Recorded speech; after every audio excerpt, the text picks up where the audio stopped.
The morning sun rose slowly over the dusty outskirts of the city, painting the sky in soft hues of gold and amber. The road stretched ahead in a long, silent ribbon, flanked by scrubby bushes and the occasional scattered tree. On that quiet stretch, a man limped forward, leaning heavily on his crutches. Each step was deliberate, cautious, as if the ground itself might betray him. His name was Elias, and his life had been marked by hardship. His clothes were old, patched in several places, and his shoes were worn thin. Dust clung to him like a second skin, a badge of years spent surviving, walking endless miles, and enduring every challenge life had thrown at him. Yet in his eyes a calm gentleness shone, soft, steadfast, and quietly unbroken. Elias had grown up in a world of poverty and struggle. From a young age he had learned the value of perseverance, patience, and humility. An accident in his youth had left him unable to walk properly, forcing him to rely on crutches, but it had not broken his spirit. He moved through life with quiet dignity, helping when he could, and taking little for himself. His existence was simple, marked by routines and small joys, a warm meal when it came, the sun on his face, and the satisfaction of a day survived with integrity intact. As he moved along the deserted road, a low rumble reached his ears. At first he thought it was distant traffic, but then he saw it, a sleek black Range Rover parked awkwardly at the roadside, its engine emitting a faint sputter as if refusing to continue. One of its tires was slightly sunk into the dirt, the car leaning ever so slightly to one side. Elias approached cautiously, curiosity piqued. Luxury in this quiet place was rare, and something told him that whoever owned this vehicle might need help. Standing beside the car was a woman, her posture tense, her brow furrowed as she examined the hood. She was striking, not only in beauty but in presence. Her hair fell in perfect waves over her shoulders, and her clothes, though casual, spoke of wealth and refinement. She tapped impatiently on the hood, muttering in her breath, frustration etched in every movement. It was clear she was unaccustomed to this kind of problem, and yet she had the composure of someone who usually commanded her environment effortlessly. Elias cleared his throat softly. "Good morning, ma'am," he said, his voice gentle but steady. "Is your car having trouble?" The woman turned, surprise flashing across her face as her eyes met his. She took in his tattered clothes, the crutches, and the dust covering his shoes. A flicker of judgment crossed her features, but disappeared almost immediately. "Yes," she admitted, her tone laced with exasperation. "It just died on me." Elias nodded. "Maybe I can help," he offered, stepping closer. "I've had some experience fixing cars."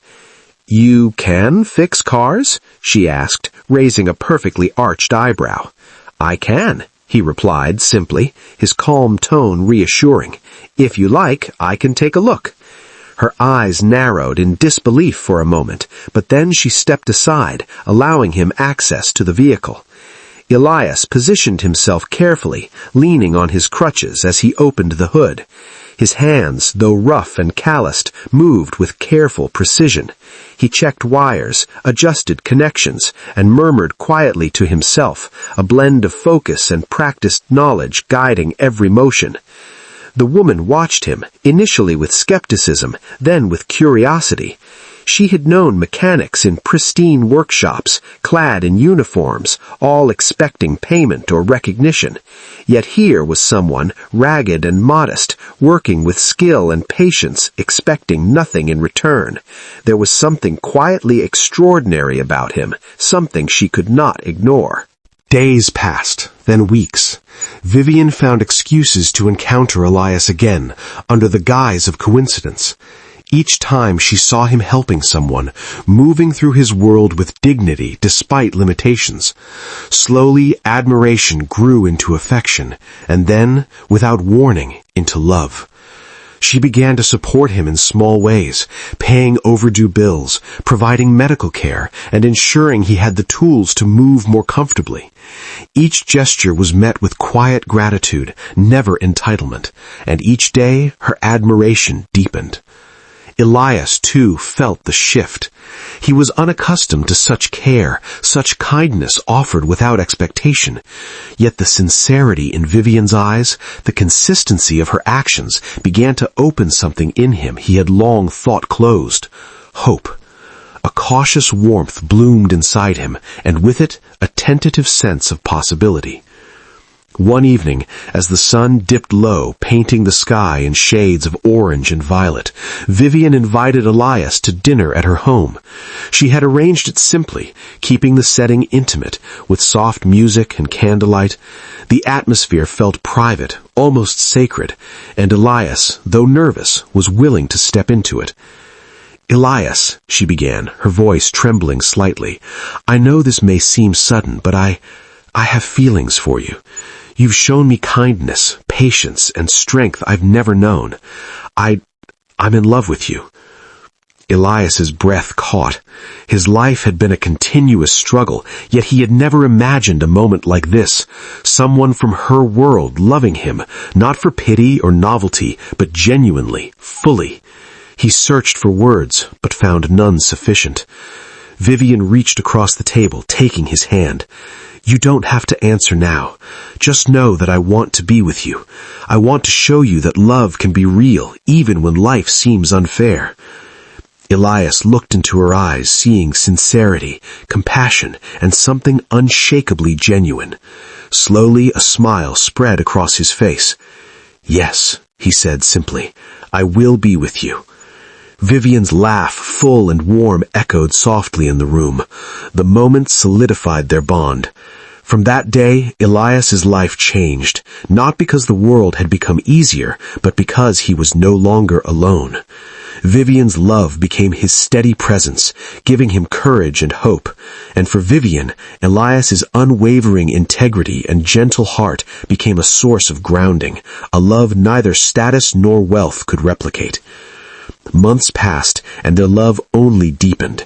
Vivian's gestures of care were met with Elias's quiet humility and gratitude. He began to dream of a future he had never imagined, one where he was not defined by struggle, but uplifted by love. Vivian, too, discovered a profound joy in giving, in supporting someone whose heart was pure and whose soul had known hardship without bitterness. One quiet evening, walking along the same dusty road where they first met, Vivian stopped.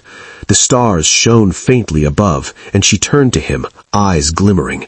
"Elias," she said, "I want to spend my life with you. Will you marry me?" Elias's heart raced. He had never believed such a life could be his, yet here it was, offered freely, honestly. He looked at her, saw the unwavering love in her eyes, and nodded. "Yes, I will marry you." They embraced, the stars above witnessing their union. Two worlds once separate had now intertwined through trust, kindness, and love. Elias, the man who walked alone on dusty roads, now walked beside someone who saw him wholly. Vivian, accustomed to wealth and influence, had found something priceless, a man whose heart was as true as her own. Together they built a life of shared joys and quiet triumphs. Society whispered, challenges arose, yet their bond remained unbreakable. And each day they remembered that roadside where it all began, a man on crutches, a stranded car, and the beginning of a love that neither wealth nor hardship could define. In the end, they were proof that love, sincere and steadfast, could transcend all boundaries, transform lives, and endure every trial. And as they looked back, they knew that the moment Elias had helped her car start was the first spark of a life neither of them could have imagined, yet one they would cherish forever.